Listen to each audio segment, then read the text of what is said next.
Ang isang binata mula sa Pilipinas na nagmula sa malayong bayan ay tumungo sa Ukraine para lang isayos ang lumang bahay ng kanyang biyenan. Ang kuwentong ito na nagmula sa Kiev ay talagang nakakaantig ng damdamin. Nang makita niya mismo ang sira-sirang bahay ng pamilya ng kanyang asawa, walang pag-aalinlangan gumastos agad siya at kumuha ng propesyonal na construction team upang ipatayo ang isang bago at modernong bahay para sa matanda. Ginawa niya ito ng walang anumang kondisyon para lamang tulungan ang pamilya ng babaeng minamahal niya. Kumusta po, ako ang bida sa kuwentong ito at ang pangalan ko ay Katerina. Noong panahong iyon napakabigat ng kalagayan ng ekonomiya sa Ukraine.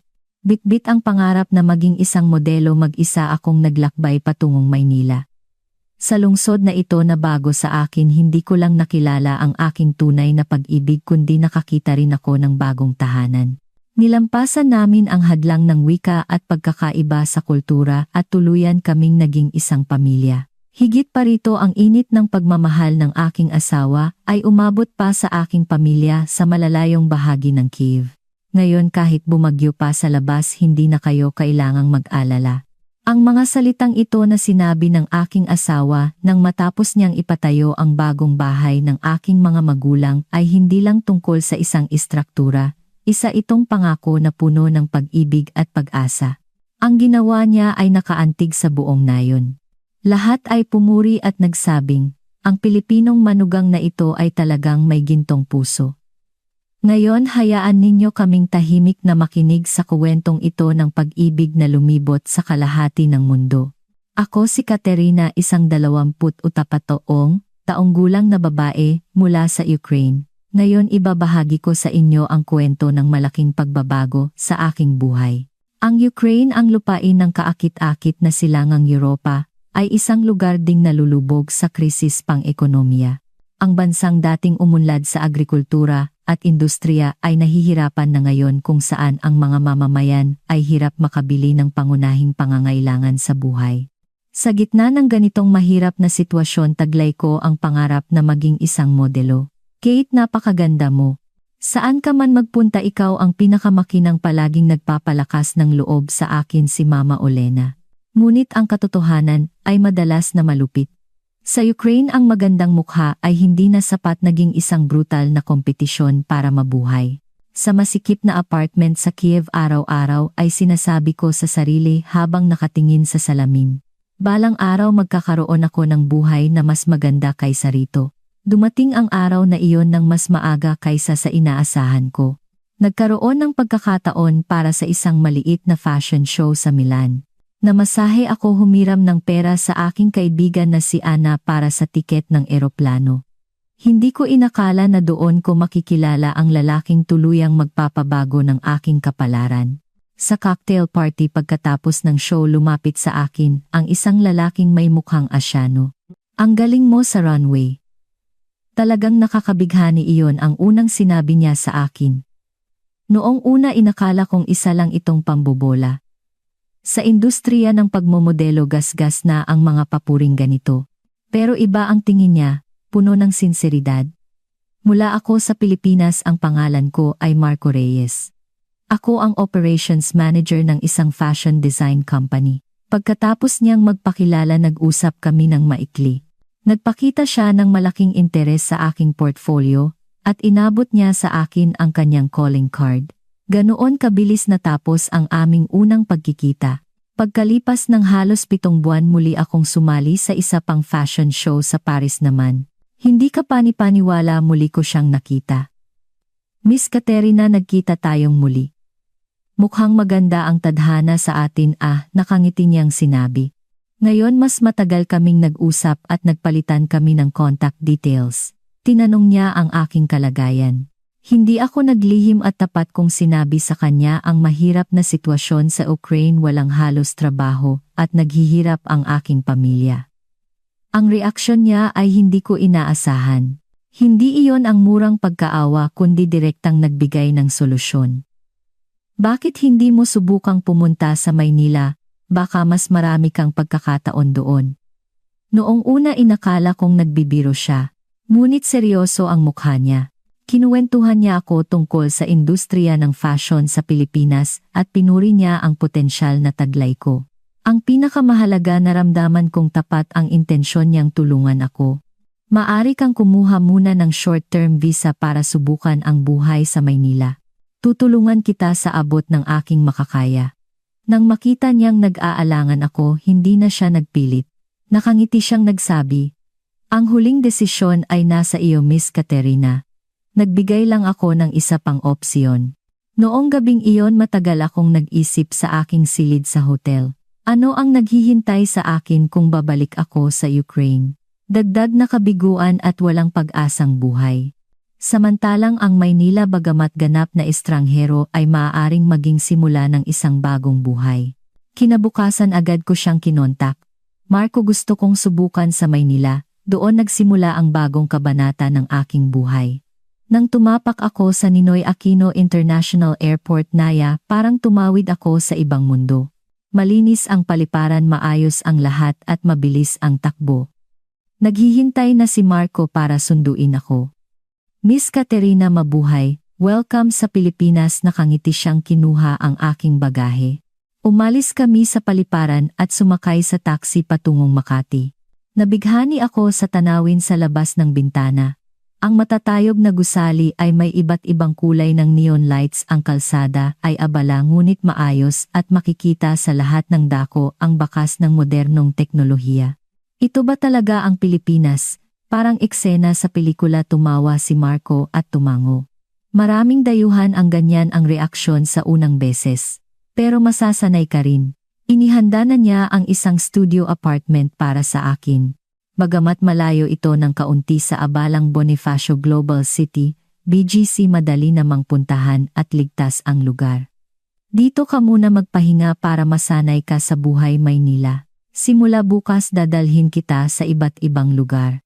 Kinabukasan dinala ako ni Marco sa iba't ibang modeling agency at binisita rin namin ang fashion design company na pinagtatrabahuhan niya. Sa simula nahirapan ako dahil sa wika, ngunit salamat kay Marco na nagsilbing tagasalin ko. Ang nakakagulat, sa unang linggo pa lang nagkaroon na ako ng job offer. Isang maliit na clothing brand ang gustong kumuha sa akin para sa kanilang catalog shoot. Ang pagkakataong matagal kong hinintay sa Ukraine ay dumating ng napakabilis sa Maynila. "Miss Caterina, ang European look mo ay malaking advantage sa Philippine market." Hindi nagkamali si Marco. Ang tipikal kong hitsura sa silangang Europa ay naging bentahe sa mata ng mga Pilipino at ito ang naging lakas ko. Pagkatapos ng unang shoot, dumami ang job offers. Wala pang isang buwan naging model na ako para sa e-commerce live selling. Ang lahat ng ito ay dahil kay Marco. Hindi lang siya nagbigay ng koneksyon at pagkakataon, tinuruan niya rin ako kung paano mabuhay sa Maynila. Nirekomenda niya ako sa Tagalog Language School, tinuruan ako kung paano sumakay sa LRT, MRT, at kung paano umorder sa restaw at karinderya. "Bakit mo ako tinutulungan ng ganito?" Isang araw naglakas loob akong tanungin siya. Nag-isip siya ng kaunti at seryosong sumagot, "Mas mahalaga ka kaysa sa iniisip mo. Gusto ko lang na malaman mo iyan." Lubos akong naantig sa sinabi niya. Ito ang unang pagkakataon na naramdaman kong may taong taos-pusong naniniwala sa aking kakayahan. Ang tiwalang ito ay nagsimulang magpabago sa akin. Pagkatapos ng 3 buwan sa Maynila, nakakapag-usap na ako sa simpleng Tagalog at nakakagala na ako ng mag-isa. Dumami ang aking trabaho at lumabas pa ako sa TV. Sa pagtaas ng aking kita, nakakapagpadala na ako ng pera sa Ukraine. Kasabay nito, lumalalim ang relasyon namin ni Marco. Noong una, mentor ko lang siya sa trabaho at buhay. Ngunit habang tumatagal ang aming pagsasama, unti-unting nagbago ang aming damdamin. Mas madalas kaming magkasama at mas lalo naming nakikilala ang isa't isa. Isang araw sa Tagsibol, nag-usap kami na pumunta sa Tagaytay. Habang lumilipad ang pink na cherry blossoms o kaya caballero flowers sa hangin, tumigil bigla si Marco, hinawakan ng mahigpit ang aking kamay.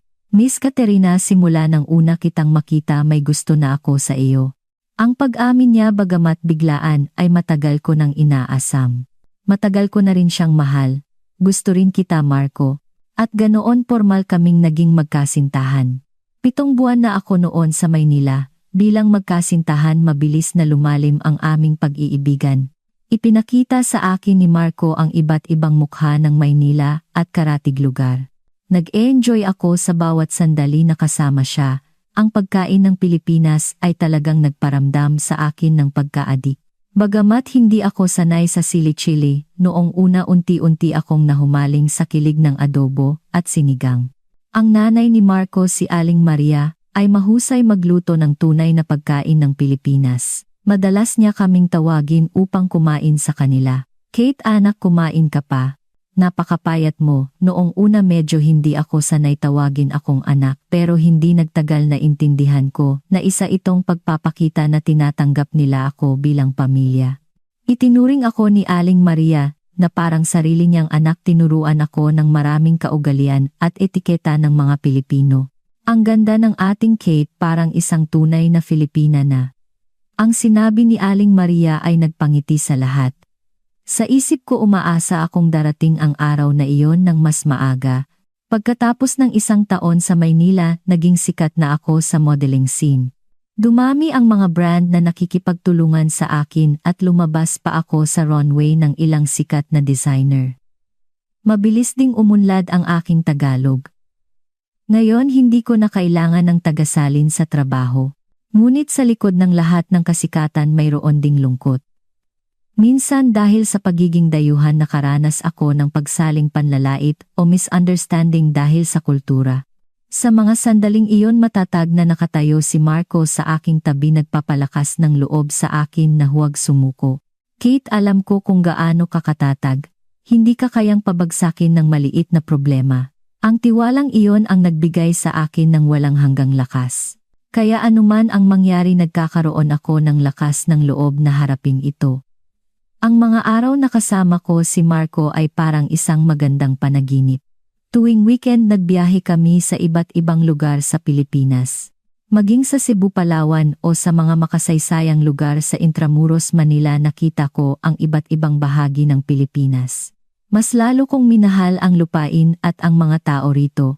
Ang Pilipinas, bagamat maliit, ay may malalim na kasaysayan at kultura palaging ipinagmamalaki ni Marco.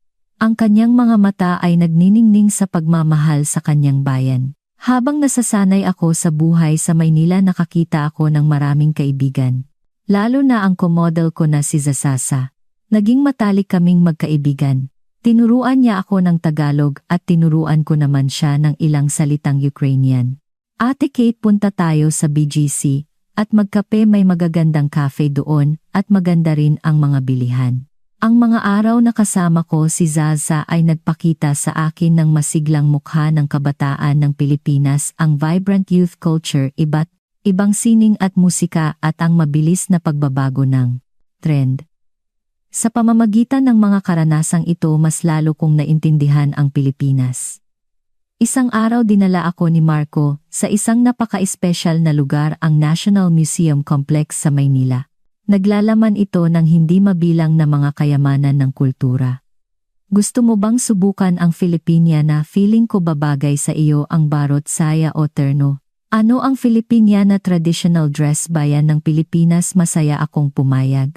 Hindi nagtagal nagpalit ako ng isang magandang pink na modernized terno. Pagtingin ko sa salamin, parang isa akong prinsesa na nagmula sa sinaunang kuwento. Marco, ang ganda ng damit na ito. Paano nila na-design ang isang bagay na napaka-elegante at maringal? Matiyagang ipinaliwanag ni Marco sa akin ang kasaysayan at simbolismo ng terno. Labis akong nashock na ang isang damit ay naglalaman ng ganito, kalalim na aesthetic at pilosopiya.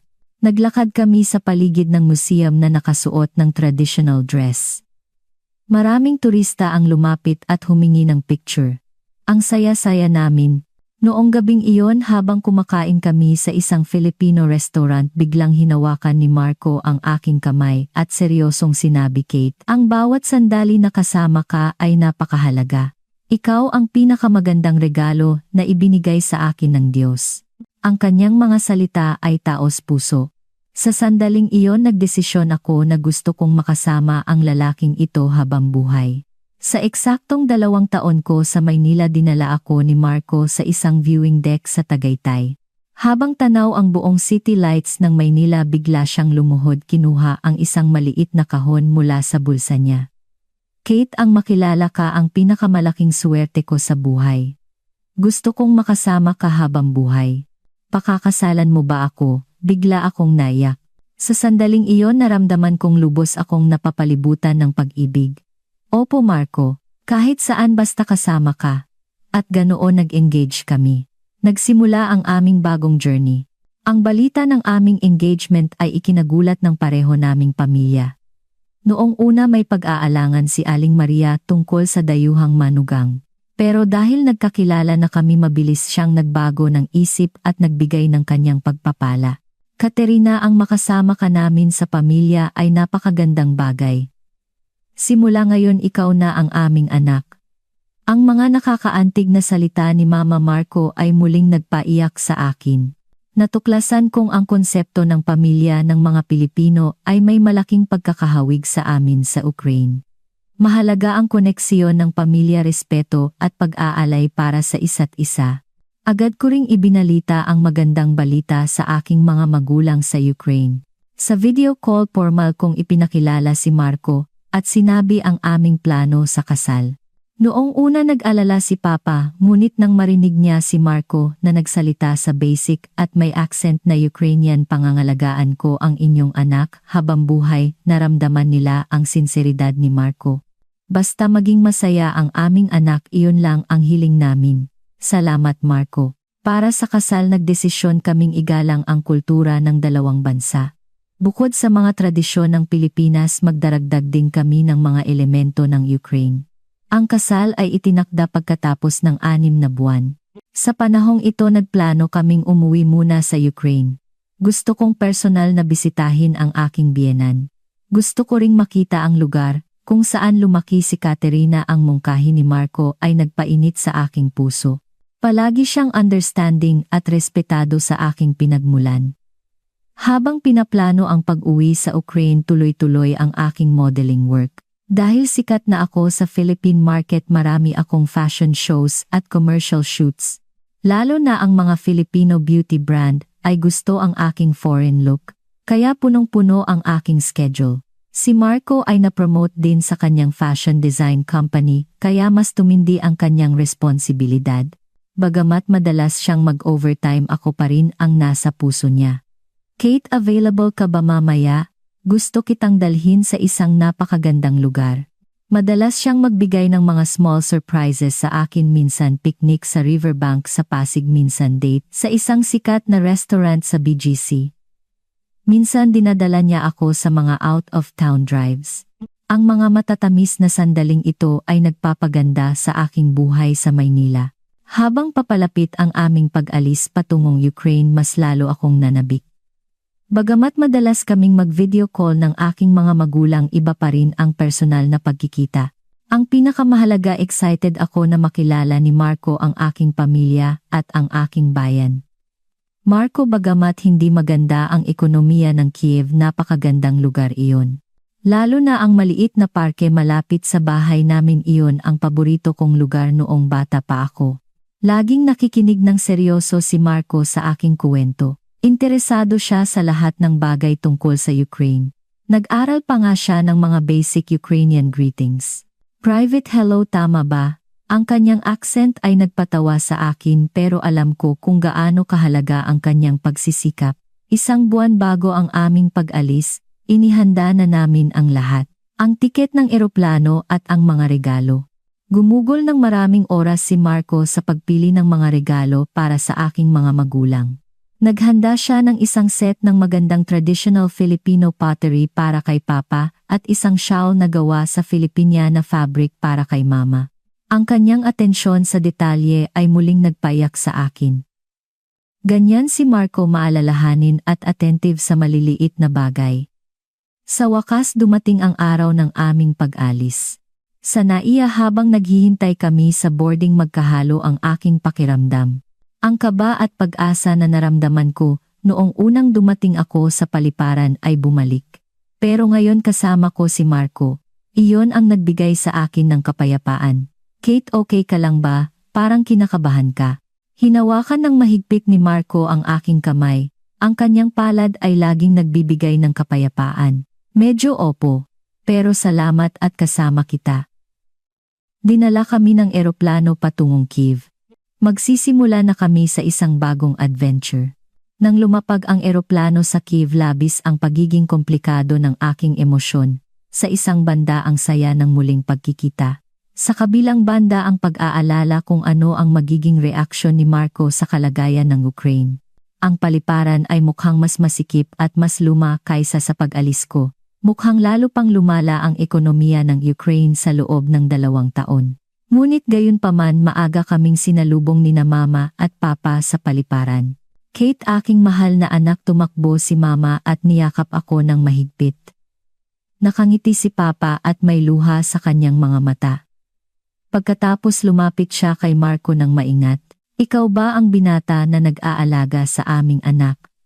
Maraming salamat sa iyo, sabi ni Papa sa kanyang accented English. Nagbigay ng magalang na bow si Marco.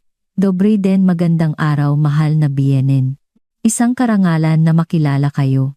Napakaganda ng mga magulang ni Katerina. Ang kaba sa unang pagkikita ay mabilis na nawala. Sa daan pa uwi sa bahay ng aking mga magulang, ipinakilala ko kay Marco ang mga kalye ng Kiev. Ang mga kalye na dating masigla ay may maraming saradong tindahan. Ang mga tao ay may mabibigat na mukha. Ito ang lugar kung saan ako lumaki. Mas masigla ito dati. Tahimik na tumingin si Marco sa labas ng bintana at pagkatapos ay hinawakan niya ang aking kamay. Ito ang bayan ni Katerina. Kaya ito ay isang espesyal na lugar para sa akin.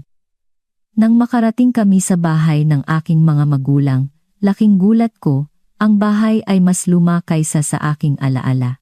Ang isang bahagi ng bubong ay gumuho na at may mga bakas ng water leakage sa sahig. Maanong nangyari sa bahay? Bumuntong hininga si Mama.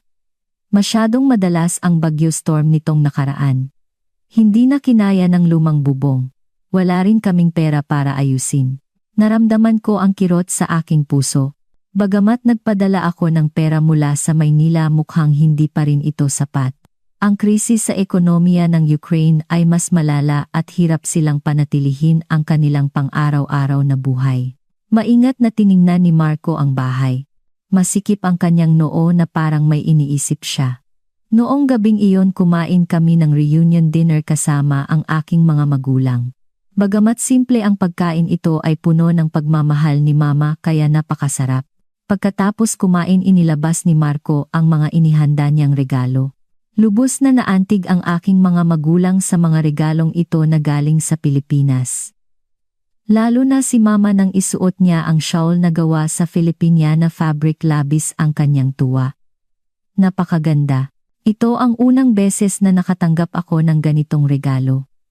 Nag-usap kami hanggang gabi tungkol sa buhay ko sa Maynila, kung paano kami nagkakilala ni Marco, at ang aming plano sa kasal. Seryosong nakinig ang aking mga magulang. Naramdaman ko na unti-unti silang nagtitiwala kay Marco. Kinaumagahan hinila ako ni Marco.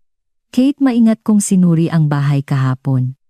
Masama ang kalagayan kaysa sa inakala ko. Kailangang palitan ang buong bubong, kailangan ng malaking pag-aayos.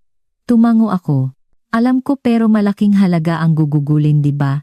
Tumahimik si Marco ng saglit at pagkatapos ay matatag siyang nagsabi, hayaan mong ako ang gumawa nito.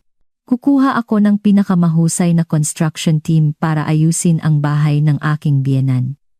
Nagulat ako at tiningnan siya. Talaga malaking proyekto yan. Napakamahal niyan. Nakangiting sinabi ni Marco, ang mga magulang ni Katerina ay parang sarili ko ng mga magulang. Ang tulungan ang pamilya ko ay mandatory. Ang tulong sa pamilya ay nasa dugo ng Pilipino. Mula noon nagsimula si Marco na makipag-ugnayan sa mga lokal na construction company. Ngunit dahil sa krisis sa ekonomiya, maraming kumpanya ang nagsara o walang materyales. Sa huli, pinaghirapan niyang makakita ng ilang reliable na kumpanya. Matapos ang konsultasyon at paghahambing, pinili niya ang pinakaangkop. Ito na. May sapat na karanasan sila at walang problema sa supply ng materyales. Ako na ang bahala sa lahat ng gastos. Naantig ako sa kanyang desisyon ngunit naramdaman ko rin na nakakahiya. Marco, maraming salamat. Pero napakalaking gastos nito. Pinutol niya ang aking sasabihin. Kate, ito ay para sa kaligtasan ng iyong mga magulang. At ang pagpapabuti sa kanilang tirahan ay mahalaga para sa ating kinabukasan. Ang sinseridad ng kanyang mga salita ay nagpigil sa akin na tumanggi. Sinabi namin ang desisyong ito sa aking mga magulang. Noong una ayaw nilang pumayag ngunit nang maramdaman nila ang taos-pusong pagmamahal ni Marco, sa huli ay pumayag sila. Maraming salamat, butihing manugang. Ikaw ay regalo ng Diyos sa amin, ang sabi ni Mama. Nakangiti si Marco nang may pagpapakumbaba. Ginawa ko lang po ang dapat kong gawin. Mabilis na nagsimula ang mga trabahador. Ang unang hakbang ay palitan ang buong sirang bubong. Kinumpuni rin ang mga bitak sa dingding at pinalitan ng bago ang sahig at mga bintana. Araw-araw personal na pumupunta si Marco sa construction site upang bantayan ang progreso. Kung may problema, mabilis siyang magdesisyon. Nag-iwan siya ng tagubilin na dapat mas matibay ang bahay at ang mga bintana ay dapat makayanan ang mga bagyo. Ang kanyang pagiging meticulous at decisive ay nagpahanga sa mga trabahador. Nagtatanong sila sa akin kung lahat ba ng mga lalaking Pilipino ay may pananagutan at maaasahan. Ang mga salitang iyon ay nagpuno sa akin ng pride. Si Marco ay hindi lang nagbigay ng pera, tapat siyang nag-iisip kung paano pasasayahin ang aking mga magulang. Ang pag-aayos ay tumagal ng mahigit 2 linggo. Pansamantala kaming tumira sa isang kalapit na inn. Araw-araw pumupunta si Marco sa site. Madalas siyang kumakain ng tanghalian kasama ang mga trabahador, nakikinig sa kanilang mga kuwento tungkol sa ekonomiya ng Ukraine sa hirap ng buhay, at sa pag-asa na taglay pa rin nila. Sa kabila ng lahat, sabi niya nakakamangha ang katatagan ng mga tao sa bansang ito.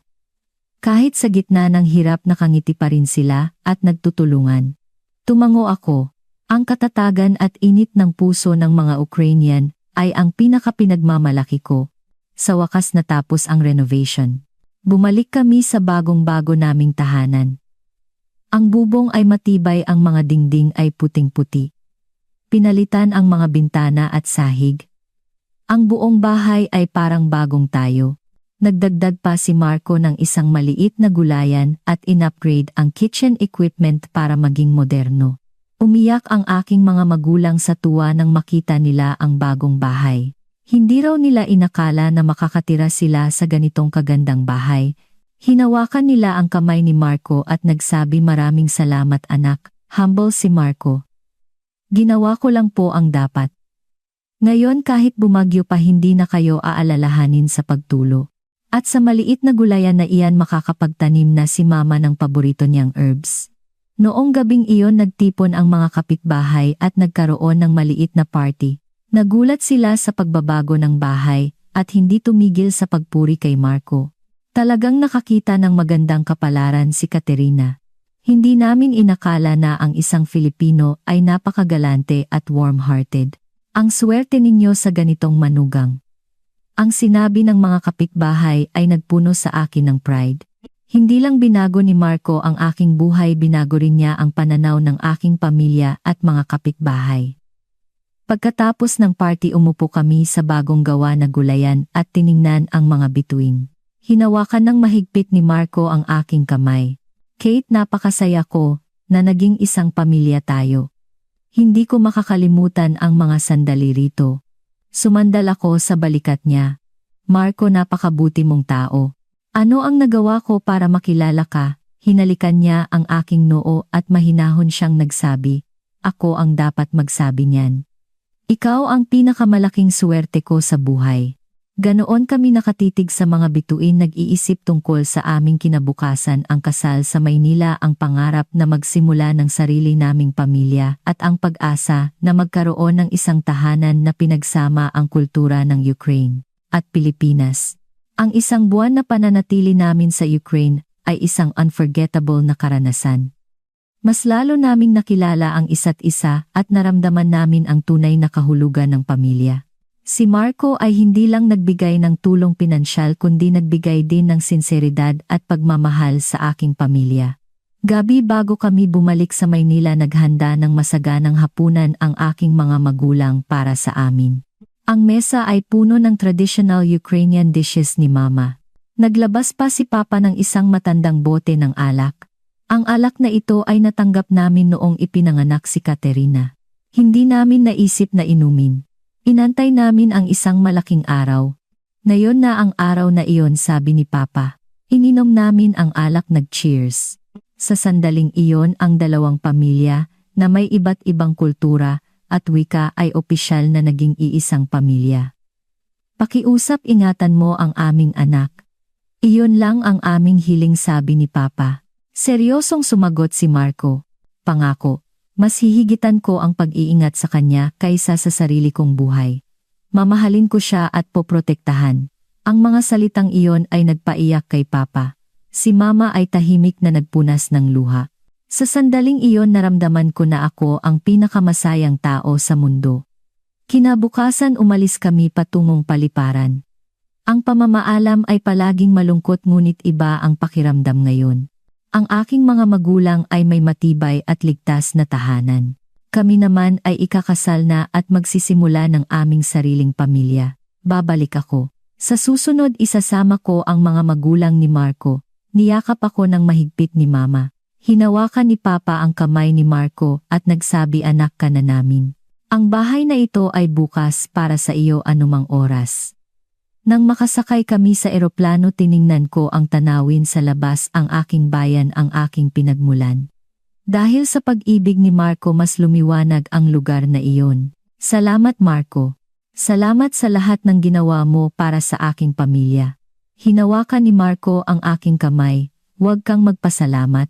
Ang pamilya mo ay pamilya ko. Tayo ay isa. Sa eroplano pabalik sa Maynila puno ako ng pag-asa para sa isang bagong simula. Pagdating namin sa Maynila formal kaming nagsimula sa paghahanda para sa kasal. Ang karanasan sa Ukraine ay nagpatibay sa aming relasyon. Ngayon kami ay tunay na magkasama sa buhay. Ang mga magulang ni Marco ay naantig din sa nangyari sa Ukraine. Lalo na si Aling Maria, mas lalo siyang naging close sa akin. Hinikayat niya akong makibahagi sa paghahanda ng traditional Filipino wedding. Kate, anak, itong barot saya o terno ay ang aming traditional dress. Napakaganda at maringal sa kasal. Ipinakita niya sa akin ang isang wedding terno na may magandang embroidery at makukulay na disenyo. Mas maganda ito kaysa sa anumang western gown na nakita ko. Napakaganda man, napakahalaga na isuot ito sa kasal. Masayang tumawa si Aling Maria. Mas lalo kang gaganda pag isinuot mo. Excited na kami sa kasal ninyo.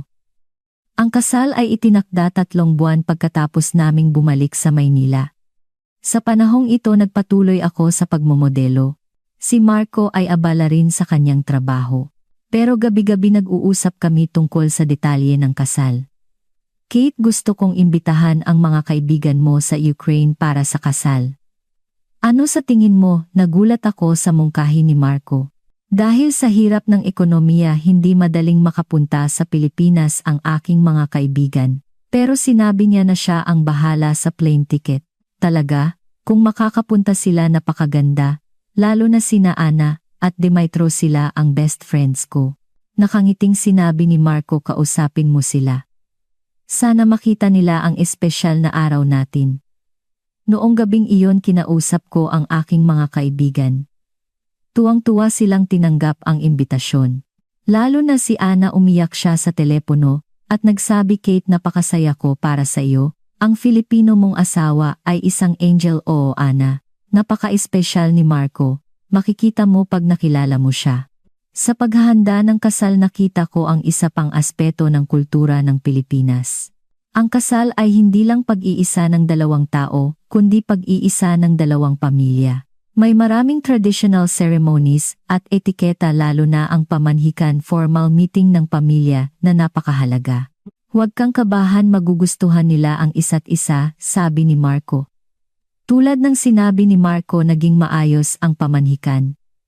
Ang aking mga magulang bagamat hindi nakapunta sa Maynila ay nakibahagi sa video call. Nagpalitan ng mainit na greetings at salita ang dalawang pamilya. 2 linggo bago ang kasal dumating ang aking mga kaibigan mula sa Ukraine sa Maynila. Nagulat sila sa lahat ng bagay sa Pilipinas. Lalo na sa developed technology at convenient public transportation sa Maynila. Kate, ang lugar na ito ay parang future city. Napakalinis ng LRT, MRT. Napaka-friendly ng mga tao, sabi ni Ana. Natawa ako dahil iyon din ang reaksyon ko noong unang dumating ako 2 taon na ang nakaraan. Tama. Noong una inakala ko ring magic ito. Pero ang pinaka-nakakagulat ang hospitality ng mga tao. Sa labas parang malamig pero napakainit ng kanilang mga puso. Isang araw bago ang kasal nag-rehearse kami ng traditional ceremony, ang pagmamano, paghalik sa kamay ng matatanda at ang ritual of the veil, cord and coins. Medyo bago ito sa akin pero matiyagang tinuruan ako ni Marco at ni Aling Maria.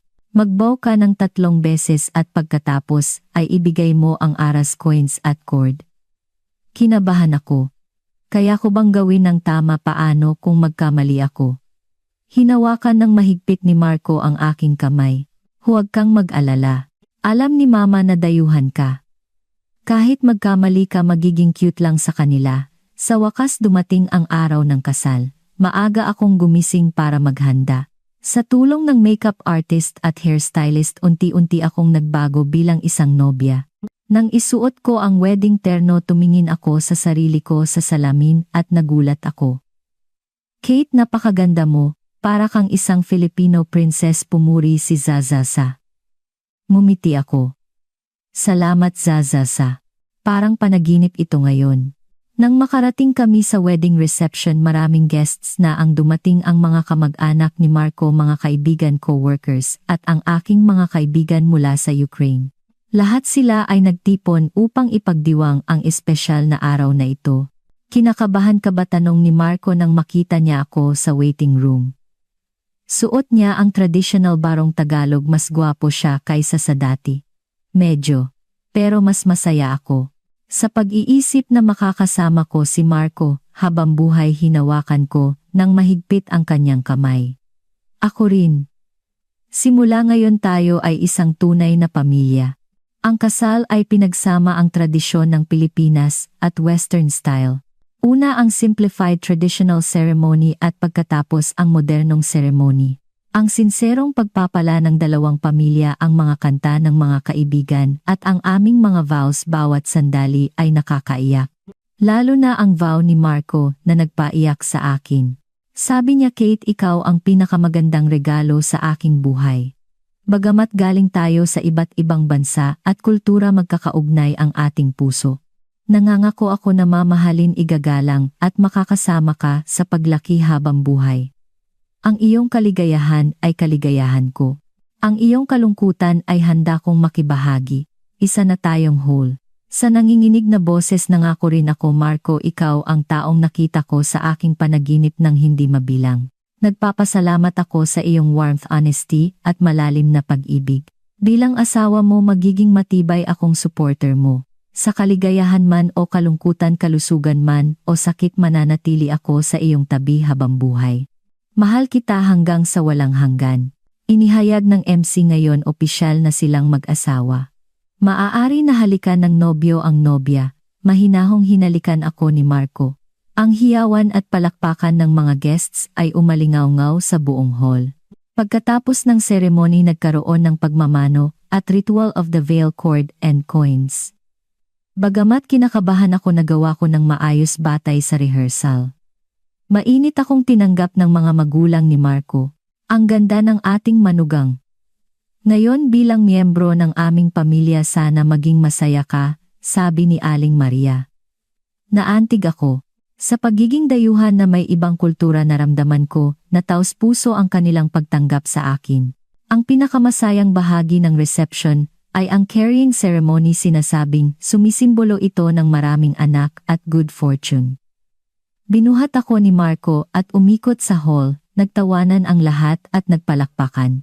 Ilang ikot pa, tanong ni Marco, hingal na hingal. Tumawa si Aling Maria. 3 ikot pa. Para siguradong lalaki ang 3, nagtawanan ang lahat. Hindi ko rin napigilan ang sarili kong tumawa.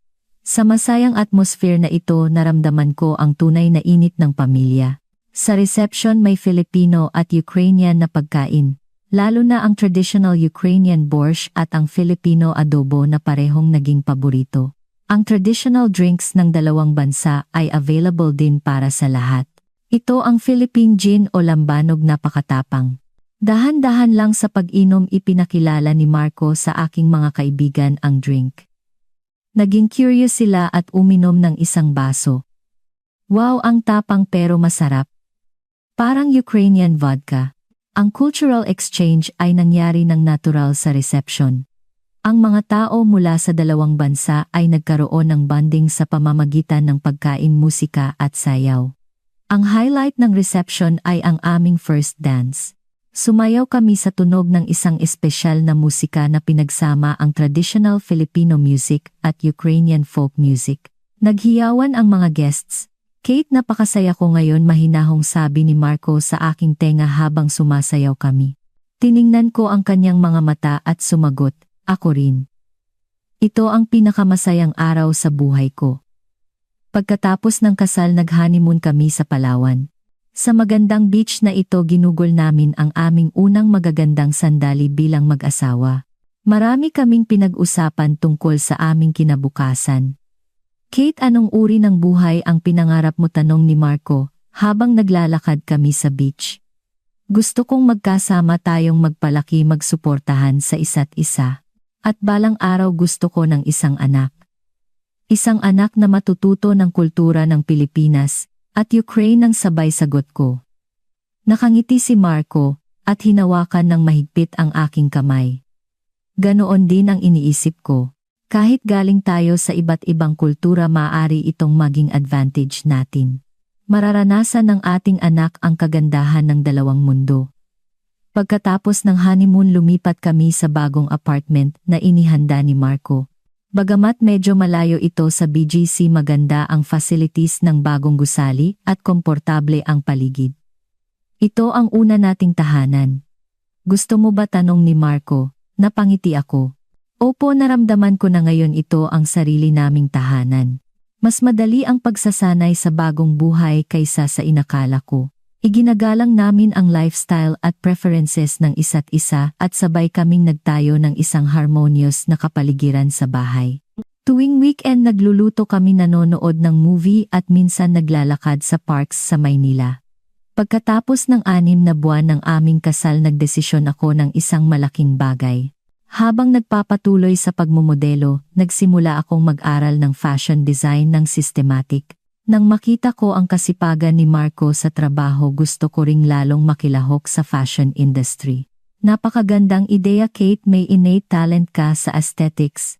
Siguradong magiging mahusay ka sa design. Sinuportahan ako ni Marco.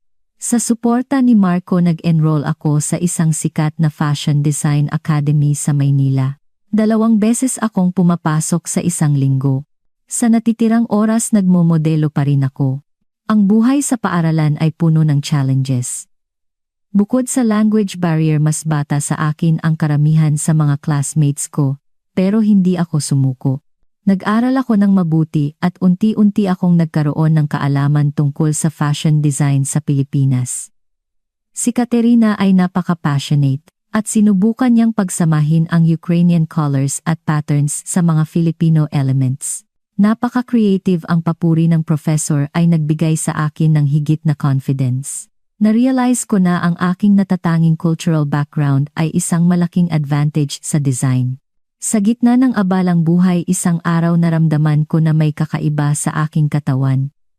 Araw-araw gusto kong sumuka at mas madali akong mapagod. Noong una inakala kong stress lang ito, pero tumagal ito ng ilang araw. Kaya nagpunta ako sa hospital. Congratulations, Miss Katerina. Buntis ka.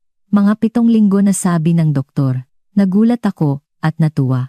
Bagamat gusto namin ng anak, hindi ko inaasahan na ganito kabilis ang sorpresa. Noong gabing iyon naghanda ako ng espesyal na hapunan.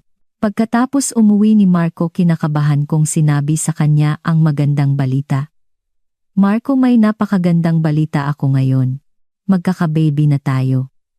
Ang mukha ni Marco ay frozen sandali at pagkatapos ay sumabog sa labis na kaligayahan. Niyakap niya ako ng mahigpit at umiyak sa tuwa. Kate, talaga ba? Magiging parents na tayo. Ito ang pinakamagandang balita na narinig ko. Nag-usap kami buong gabi tungkol sa magiging anak namin, ang pangalan, ang pag-aaral sa hinaharap at kung anong uri kami ng mga parents. Ang ating anak ay makakakuha ng essence ng dalawang kultura, Tagalog at Ukrainian. Matututo siya ng kasaysayan at tradisyon ng dalawang bansa. Tumango ako. Tama. Ang ating anak ay magiging napaka-espesyal. Ang balita ng pagbubuntis ay nagpasaya rin sa dalawang pamilya, lalo na ang nanay ni Marco, si Aling Maria. Araw-araw siyang pumupunta sa bahay namin at nagluluto ng nutritious food para sa akin. Kate, chicken adobo na may sabaw at salabat ginger tea. Ito ang inumin ng mga buntis at nanganak na babae sa Pilipinas. Napakabuti nito sa katawan, sabi ni Aling Maria. Noong una medyo hindi ako sanay sa lasa ng salabat pero unti-unti akong nasanay.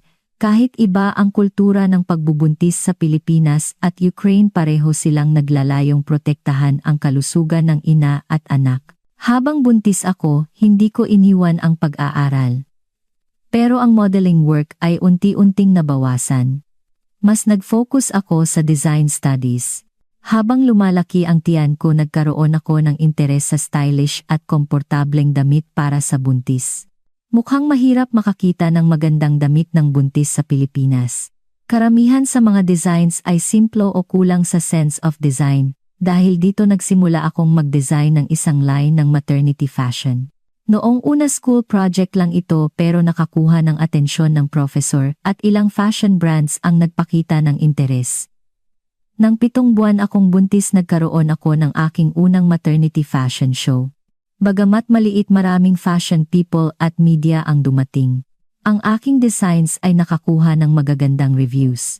Ang designs ni Miss Katerina ay perpektong pinagsama ang praktikal na pangangailangan ng buntis at ang fashion trend, lalo na ang combination ng vibrant colors ng Eastern Europe at ang simple lines ng Pilipinas.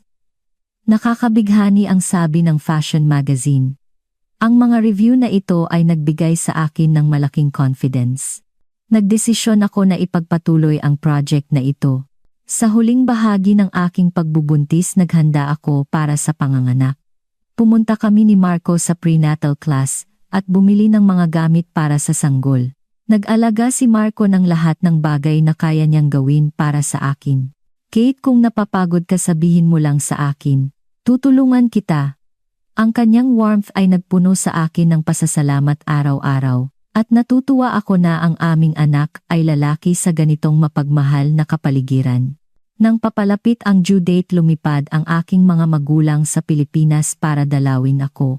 Hindi lang inayos ni Marco ang plane ticket, pinatira niya rin sila sa isang hotel malapit sa aming bahay. Napakalaki na ng tiyan ng anak namin. Ang ganda. Masayang hinaplos ni Mama ang aking tiyan. Umiyak si Papa. Ang makita namin ang aming apo na isisilang napakalaking blessing. Nang magkita ang dalawang pamilya, medyo nahirapan sila sa communication dahil sa wika.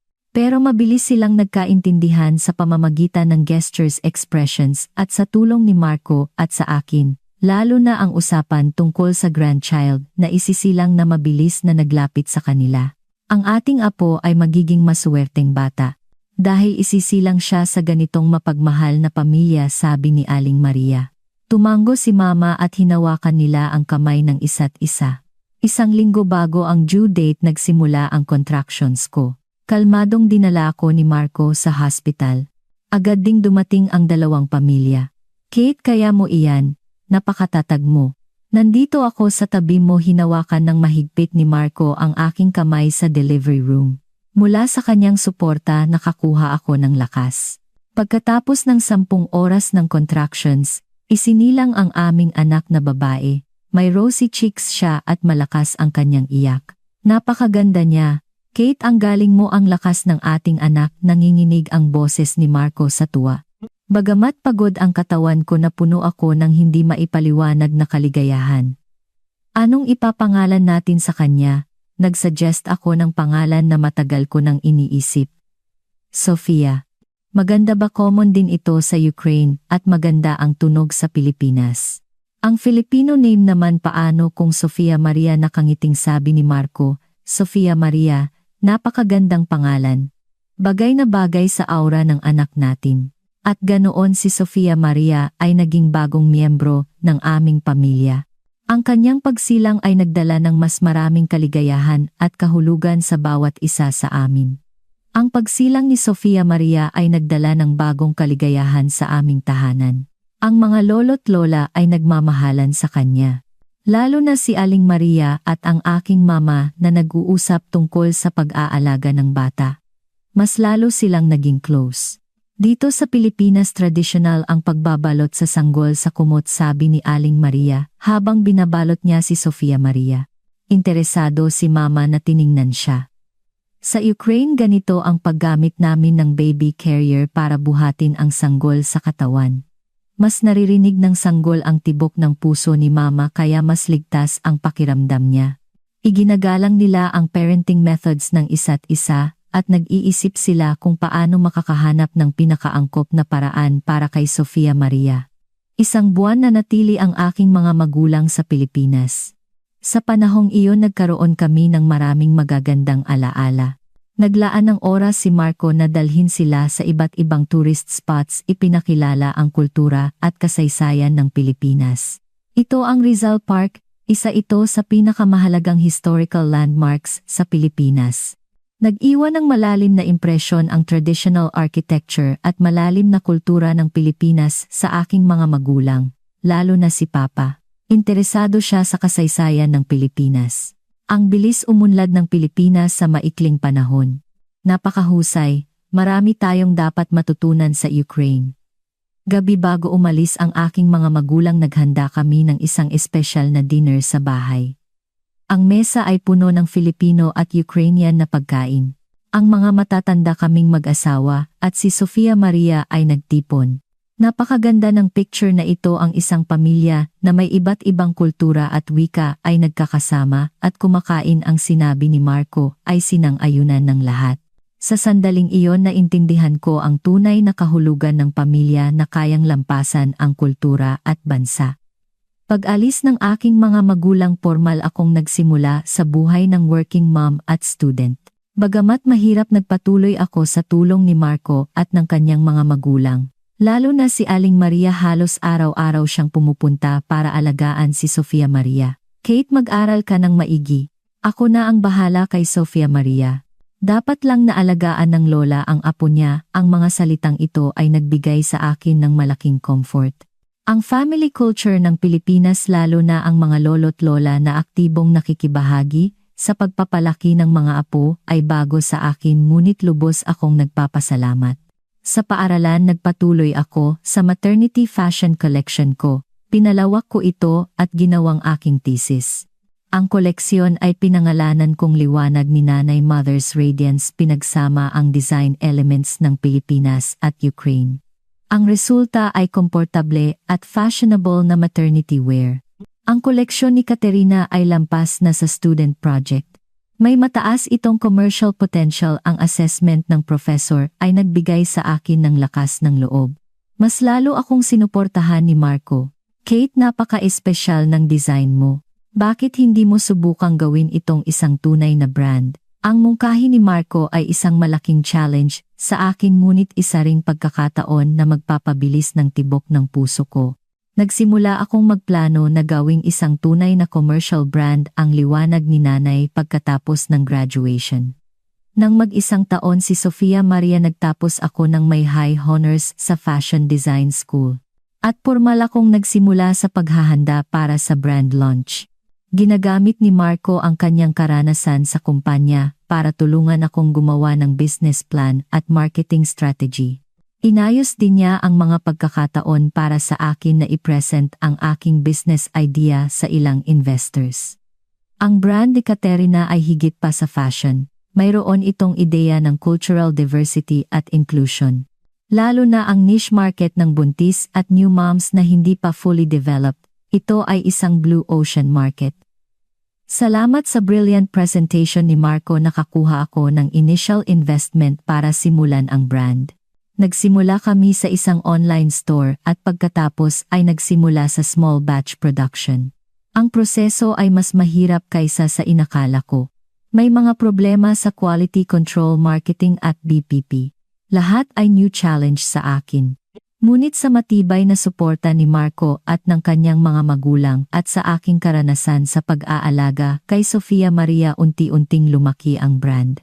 Pagkatapos ng 6 na buwan ng online launch, nagkaroon ng traction ang liwanag ni Nanay. Unti-unti itong naging must-have brand sa mga young moms sa Pilipinas. Nagsimula na ring dumating ang mga international orders. Alam ko na magiging matagumpay ang brand ni Katerina. Napaka-unique ng design at ang kuwento sa likod ng brand ay very touching, sabi ng isang fashion blogger. Ang confidence na ito ay nagbigay sa akin ng mas malaking lakas. Ang liwanag ni Nanay ay patuloy na lumalaki. Nang mag-2 taon si Sofia Maria, nagbukas ako ng aking unang physical store. Bagamat maliit, isa itong malaking achievement para sa akin. Sa opening ceremony dumating ang aking pamilya, mga kaibigan, at ang mga taong sumuporta sa akin. Kate, ipinagmamalaki kita. Napakaganda na makita ang pangarap mo na maging reality, ang sinabi ni Marco. Agad akong naiyak. Naalala ko ang mga araw noong una akong dumating sa Maynila, ang kaba at kalungkutan. Muli kong naramdaman kung gaano kahalaga ang kaligayahan na taglay ko ngayon. Kung wala ka, Marco, hindi ito magiging possible. Dahil naniwala ka sa akin, at sinuportahan mo ako, nakarating ako rito. Niyakap namin ang isa't isa ng mahigpit. Si Sofia Maria ay nakangiting pumagitna sa amin. Sa sandaling iyon naramdaman ko ang tunay na kaligayahan. Ang tagumpay ng liwanag ni Nanay ay nagpatuloy. Pinalawak ko ang design field ko sa baby clothes at accessories. Lalo na ang aking modernized traditional clothes at infant wear na pinagsama ang Filipino at Ukrainian elements ay highly popular. Si Sofia Maria syempre ang unang baby model ng mga damit na ito. Ang kanyang cute na look ay nagbigay ng plus point sa brand image namin. Ngayon nakakapagsalita na siya ng simpleng Tagalog at Ukrainian. Naturally niyang sinisipsip ang advantages ng dalawang kultura habang lumalaki. Mama Papaya Liublu Tebe, mahal ko kayo. Tuwing naririnig ko si Sofia Maria na nagsasalita sa dalawang wika, napupuno ako ng warmth. Tulad ng aming pangarap, nararanasan niya ang kagandahan ng dalawang mundo habang lumalaki. Nang mag-5 taon si Sofia Maria, ang aming buhay ay naging stable at masaya. Ang liwanag ni Nanay ay steady ang paglago. Si Marco ay na-promote din at naging head of design department sa kanyang kumpanya. Si Sofia Maria ay lumalaki ng malusog. Ngunit isang araw umuwi si Marco na may seryosong mukha. Kate, may sasabihin ako sa iyo. Nang makita ko ang kanyang mukha, kinabahan ako. Anong nangyari? Tahimik siya sandali bago nagsalita. Ngayon inihayag ng kumpanya ang reorganization.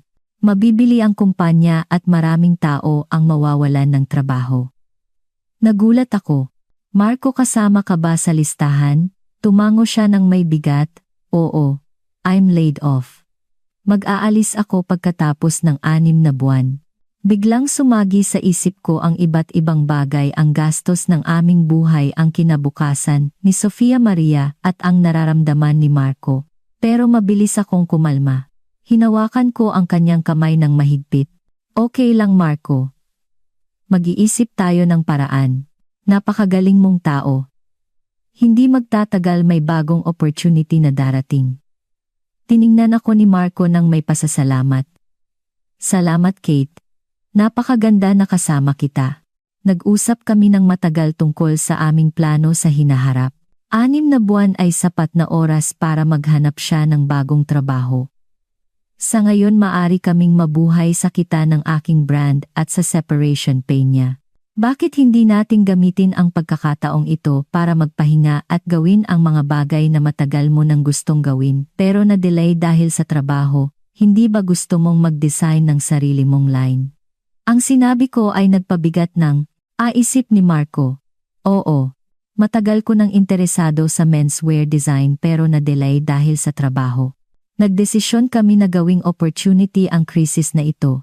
Sa natitirang 6 na buwan sinimulan ni Marco ang paghahanda ng sarili niyang design portfolio habang tinatapos ang trabaho sa kumpanya. Pagkatapos niyang pauwiin si Sofia Maria magkasama kaming nagpapalitan ng design ideas. Marco, napakaganda ng design idea mo. Naramdaman ko ang unique style mo, sinseridad kong sinabi.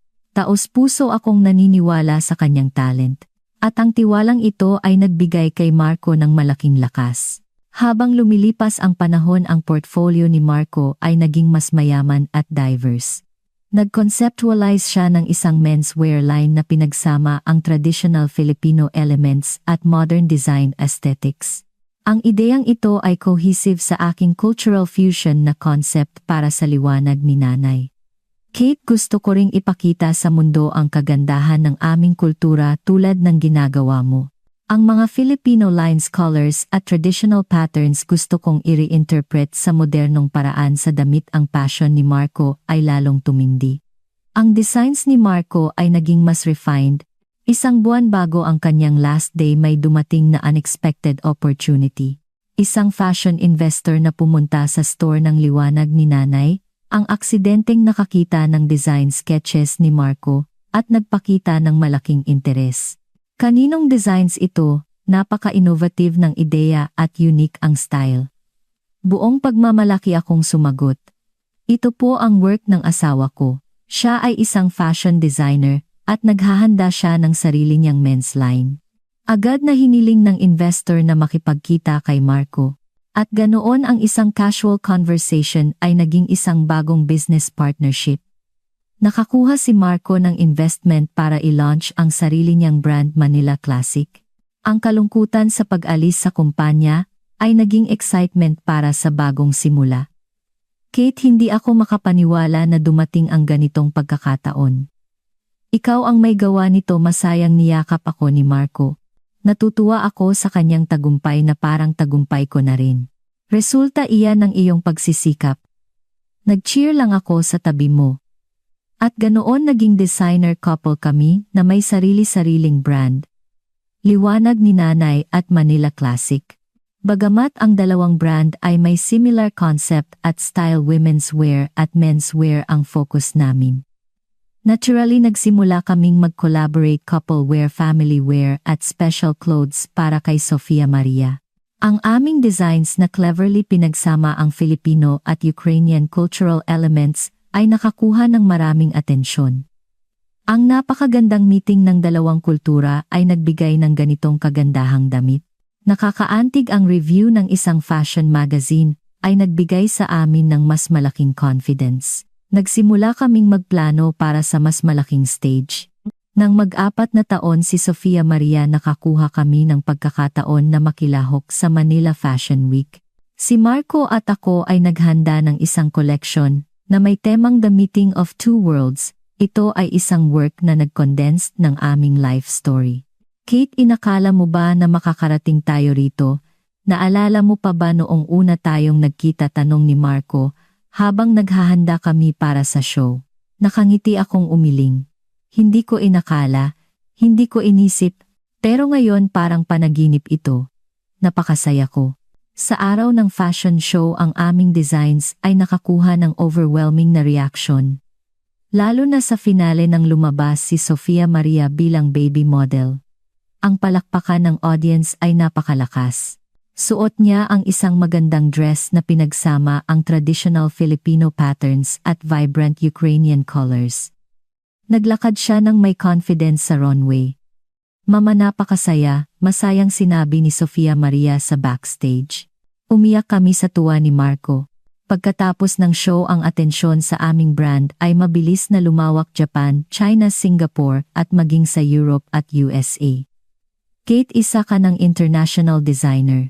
Ang pangarap mo ay unti-unting nagiging reality, sabi ni Marco. Naramdaman ko ang labis na gratitude. Naalala ko ang mga araw na nasa Ukraine ako na inililihim lang ang aking pangarap. Naalala ko rin ang simula ko sa Maynila. Magkasama tayo, Marco.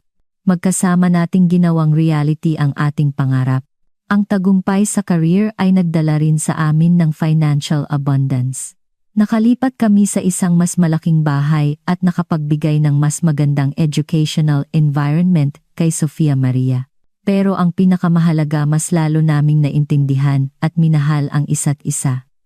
Nakakapagbigay din kami ng mas maraming financial support sa aking mga magulang sa Ukraine. Taon-taon bumabalik kami ng 2 beses o iniimbita namin sila sa Pilipinas. Dahil dito si Sofia Maria ay may close relationship sa kanyang lolo't lola. Lumalaki siya habang nakikita ang kultura ng 2 bansa at naging isang global citizen. Lola, luto po kayo ng borscht para sa akin ngayon please. Tuwing humihingi si Sofia Maria ng traditional Ukrainian food, masayang-masaya si mama at tinuturuan niya akong magluto. Muli kong nararamdaman ang taste ng aking bayan. Sa Pilipinas naman tinuturuan ni Aling Maria si Sofia Maria ng mga traditional Filipino customs at etiquette. Sa mga holidays tulad ng Pasko, Christmas at Pasko ng Pagkabuhay, Easter, nagtitipon kami, nagdarasal at naglalaro ng traditional games. Lola, tama ba ang mano ko? Tuwing ginagawa ni Sofia Maria ang mano, masayang-masaya si Aling Maria at nagbibigay ng money coins sa kanya.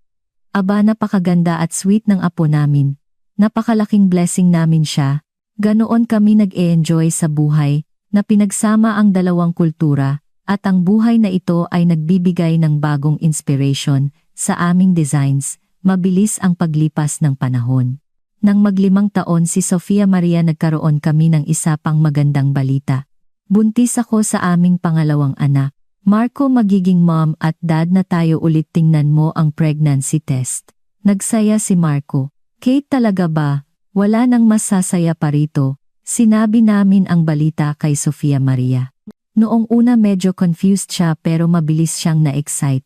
May brother o sister ako. Magiging ate na ako. Aalagaan ko siya ng mabuti. Ang innocent na reaksyon ni Sofia Maria ay nakaantig sa amin.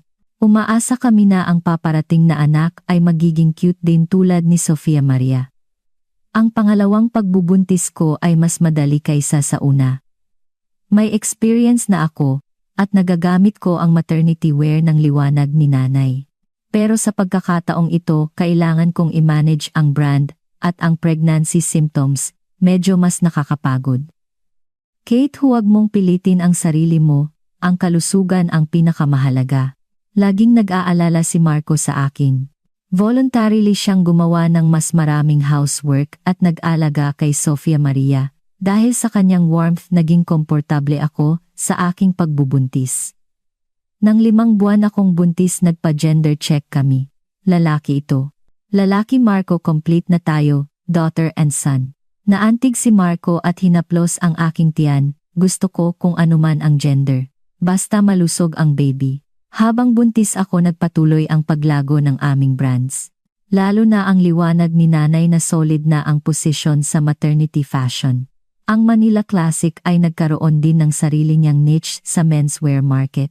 Sabay kaming nagtrabaho at nag-maintain ng balance sa work at family. Sa mga araw ng trabaho, focused kami sa business. Pero tuwing weekend, family day ito, ang pagluluto kasama si Sofia Maria tuwing Sabado, at ang paglalakad sa park tuwing Linggo ay naging mahalagang tradisyon namin. Anong lulutuin natin ngayon, Filipino dish ba o Ukrainian dish? Tuwing tinatanong ko si Sofia Maria, masaya siyang sumasagot, dalawa. Kaya nagluluto kami ng borscht at adobo ng magkasabay. Tulad ng kanyang sagot, ang aming tahanan ay naturally at harmoniously pinagsama ang 2 kultura. Nang 8 buwan akong buntis, naghanda ako para sa panganganak. Medyo binawasan ko ang aking workload. Si Marco leading ang operation ng 2 brand at sinisiguro niya na makakapagpahinga ako ng komportable sa bahay. Napag-isipan mo na ba ang pangalan niya? Tanong ni Marco isang gabi. Ikaw ang magbigay ng Filipino name. Ang Western name niya Mikhailo. Maganda ba pangalan ito ng lolo ko? Nakangiting sabi ni Marco. Mikhailo, maganda ang tunog. Ang Filipino name naman Mikhailo Reyes. Ang Reyes ay last name ko. Mikhailo Reyes. Napakagandang pangalan. At ganoon nagdesisyon kami sa pangalan ng aming paparating na anak. 1 linggo bago ang due date, naramdaman ko ang contractions at dinala ako sa hospital. Sa pagkakataong ito, hindi umalis sa tabi ko si Marco. Mula sa kanyang suporta nakakuha ako ng malaking lakas. Kate, ang galing mo. Makikita na natin ang ating anak, sabi niya. Ang panganganak ay mas mabilis kaysa sa una. Pagkatapos ng 6 na oras ng contractions isinilang si Mikhailo Reyes. Malusog siyang lalaki. Tulad ng ate niyang si Sofia Maria, malakas ang kanyang iyak. Ang kalusugan ng ating anak, Kate, maraming salamat. Naiyak si Marco sa tuwa. Bagamat pagod ang katawan ko, napuno ako ng hindi maipaliwanag na kaligayahan. Sa pagsilang ni Mikhailo mas naging complete ang aming pamilya. Masaya rin si Sofia Maria na nagkaroon siya ng kapatid. Naging isang responsableng ate siya at ipinagmamalaki niya ang pag-aalaga sa kapatid niya. Mamatawa si Mikhailo. Tawa siya kanina nang nilalaro ko siya. Ang innocent na kaligayahan ni Sofia Maria ay nagbigay ng mas maraming kaligayahan sa aming tahanan. Nang mag-iisang taon si Mikhailo, nagdesisyon kaming integrate ang aming 2 brands at gawin itong isang bagong brand, Global Family. Ito ay isang fashion brand para sa buong pamilya. Ang goal namin ay mag-design ng damit para sa lahat ng miyembro ng pamilya, mula sa sanggol hanggang sa matatanda, mula sa buntis hanggang sa newborn. Tulad ng ating pamilya, ang ating brand ay naging one, at tumungo sa isang mas malaking pangarap, ang sinabi ni Marco. Sumang-ayon ako. At nagsimula kami sa isang bagong challenge. Ang Global Family ay naging popular nang i-launch ito. Lalo itong nagustuhan ng mga family-oriented customers. Ang message ng cultural diversity at family love na ipinaparating ng aming brand ay nakaantig sa maraming tao. Lumaki ang brand dahil dito. Habang lumalaki ang aming tagumpay, nagsimula kaming mag-isip tungkol sa aming social responsibility. Naglunsad kami ng project na tinawag naming Hope Threads. Sinulid ng pag-asa para tulungan ang mga bata sa mga bansang may krisis pang-ekonomiya tulad ng Ukraine. Magdo-donate kami ng bahagi ng aming sales profit o mag-manufacture ng damit at ipapadala sa kanila. Napakasaya na i-share ang pag-ibig na natanggap namin. Lalo na ang pagtulong sa mga bata sa aking bayan, na napakahalaga, ang sabi ko. Ang project na ito ay nagbigay sa amin ng mas malaking sense of achievement. Naging valuable opportunity din ito para turuan sina Sofia Maria at Mikhailo tungkol sa sharing. Mabilis ang paglipas ng panahon. Nag-aaral na si Sofia Maria sa grade school. Si Mikhailo ay nag-preschool na. Lumalaki ang mga bata sa environment na may kultura ng Pilipinas at Ukraine, at nagiging global citizens. Mama, nagkuwento ako sa mga classmates ko tungkol sa Ukraine. Nag-enjoy silang makinig. Ang sinabi ni Sofia Maria ay nagpuno sa akin ng pride. Ipinagmamalaki niya ang kanyang diverse cultural background at ginagamit niya ito para makipag-communicate sa ibang bata. Ang galing mo, Sofia Maria, may kultura ka ng 2 bansa. Napaka-espesyal niyan.